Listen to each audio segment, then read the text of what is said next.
तो hello friends, हमने पिछली बार हमने मिसिसिपी वाला इलस्ट्रेशन का 6 लेटर वर्ड वाला किया था और 5 लेटर वर्ड वाला आपके लिए छोड़ा था।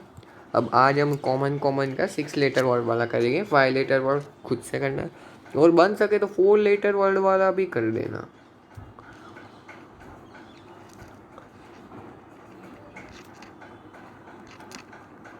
ठीक है, तो उससे फ़ायदा रहेगा क्योंकि इसमें ज़्यादा प्रैक्टिस चाहिए, तो ज़्यादा एक्यूरेसी के लिए। तो ये रहा वो हमने मिसिसिपी का जो किया था वो। अब हम आगे बढ़ते हैं। हाँ, सम करना मत भूलना, हर एक केसेस को ध्यान से चेक करना, क्योंकि इसमें अगर एक आध भी केस कम हो गया तो आंसर गलत हो सकता है। तो ऐसी एक्यूरेसी लाने के लिए प्रैक्टिस करनी है, ज़्यादा से सवाल लगाना है। तो सेंगेज और एसक्यूएल दो अच्छी बुक है, लेकिन उनको बाद में सॉल्व करना, पहले हम ये चैप्टर ख़त्म कर दें। तो अभी तो हम फिलहाल कॉमन कॉमन का इलस्ट्रेशन करने वाले हैं। 6 लेटर वर्ड्स फॉर्म करने हैं हमें, तो कितने बनेंगे वो पूछा है। तो सबसे पहले तो हम इसको आइडेंटिकल लेटर्स वाले को साथ में लगते हैं। देखो ऐसा होगा, और एन ये पता चल गया। देखो 2 बार सी है, 4 बार एम है, नहीं 3 बार एम है, नहीं 4 बार एम है, एम 4 बार है, फिर एन 2 बार है, और ओ 4 बार है। यानी कि इसमें सब आइडेंटिकल का ही खेल है। तो फिर अगर सबसे पहला केस कि 3 आइडेंटिकल 3 डिस्टिंक्ट, देखो इसमें ऑल डिस्टिंक्ट वाला इसमें भी नहीं बनेगा, ये ऑल डिस्टिंक्ट वाला केस। और 2 आइडेंटिकल 4 डिस्टिंक्ट वाला भी केस नहीं बनेगा, क्योंकि उसके लिए हमें 5 डिस्टिंक्ट लेटर चाहिए और हमारे पास तो सिर्फ 4 है। ठीक है, तो चलो करते हैं इसको। तो इसका होगा, क्या होगा इसका, 3 आइडेंटिकल 3 डिस्टिंक्ट के नंबर ऑफ वेज क्या होंगे। तो इनमें से 3 आइडेंटिकल हम कौन से बना सकते हैं, ओ वाला बना सकते हैं और एम वाला बना सकते हैं। जैसे कि 3 एम ले ले या फिर 3 ओ ले ले। एन तो 2 ही है और सी भी 2 है, तो हम 3 लेटर्स में से ले ही नहीं सकते। तो फिर 2C1 इंटू बचेगी 3 3C3 इंटू 4, नहीं सॉरी 6 लेटर वर्ड है ना, तो 6 फैक्टोरियल/3 फैक्टोरियल। अब दूसरा केस 4 आइडेंटिकल 2 डिस्टिंक्ट। अब 4 वाले भी 2 ही है, एम और ओ, तो उसमें भी ऐसा ही करेंगे। तो 2C1 into 3C2 into 6 फैक्टोरियल/4 factorial.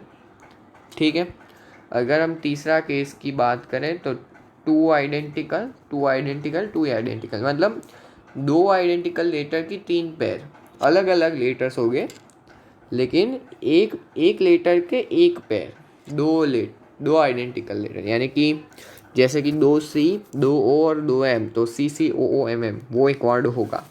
ये तो मैंने एग्जांपल दिया, जिसमें तो चारों ले सकते हैं हम जो पेयर में। तो इसमें से 4C3 इंटू 6 फैक्टोरियल/2 फैक्टोरियल। और अब चौथा केस क्या होगा, 4 आइडेंटिकल 2 आइडेंटिकल, मतलब यानी एक पेयर होगी 4 आइडेंटिकल लेटर्स की और दूसरी पेयर 2 आइडेंटिकल लेटर्स की। जैसे मैं बोलूँ 4M और 2C, यानी कि MMMMCC, ये एक वर्ड हुआ। ये तो मैंने एग्जांपल दिया। तो इसके नंबर ऑफ वेज हो गए, देखो 2 में से O और M वाले 4 आइडेंटिकल में आ सकते हैं, तो 2C1 इंटू बचे कितने 3, और उसमें से एक सिलेक्ट करना है 2 आइडेंटिकल के लिए, इंटू 6 फैक्टोरियल/4 फैक्टोरियल। ठीक है, अब फिफ्थ वाले केस की बात करते हैं। वो होगा 3 आइडेंटिकल 3 आइडेंटिकल।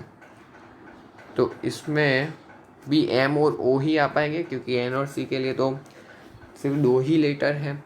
तो फिर इसका भी हो गए 2C2 इंटू 6 फैक्टोरियल/3 फैक्टोरियल। और sixth case 2 identical 3 identical 1 distinct. तो इसके नंबर ऑफ वेज हो गए, देखो सबसे पहले तो 3 आइडेंटिकल की बात करते हैं, तो वो तो M और O में से ही हम ला सकते हैं। तो M और O में से ही ला सकते हैं। तो उनमें से दो में से कोई भी एक सिलेक्ट कर लिया। अब मान लो मैंने ओ को सिलेक्ट कर लिया, तो बाकी बचे सी एम एन, और इनमें हम दो दो आइडेंटिकल लेटर्स ला सकते हैं, या फिर दो एम, या फिर दो एन, या फिर दो सी। तो इसमें से हम कोई भी एक चुन लेंगे। तो 3C1, यानी कि पहले तो एम और ओ के लिए 2C1, बाद में इनके लिए 3C1, और वन डिस्टिंग। मान लो इनमें से एन चला गया, बाकी दो डिस्टिंग लेटर बचे, तो उसमें से एक तो 3C1, मतलब यानी कि जो आएगा final 2C1 into 3C1 into 2C1 into होगा 6 फैक्टोरियल बाई 3 फैक्टोरियल 2 फैक्टोरियल। और आखिरी case two identical two distinct, इसमें हो जाएगा, इसमें से चारों ला सकते लेटर्स 4C2, अब बाकी 2C2 into 6 factorial by 2 factorial. अब इन सारे केसेस को ऐड करो, इनके आंसर को ऐड करो। ऐड करना मत भूलना, क्योंकि ऐड नहीं करोगे तो आंसर गलत आ जाएगा। लेकिन जब एग्ज़ाम दे रहे हो तो इतना टाइम नहीं मिलेगा 2-3 बार चेक करने का, तो हमें एक बार में ही सही करना होगा। तो उसके लिए एक्यूरेसी बढ़ानी होगी, इसके लिए हमें प्रैक्टिस करनी होगी। तो thanks for watching this video.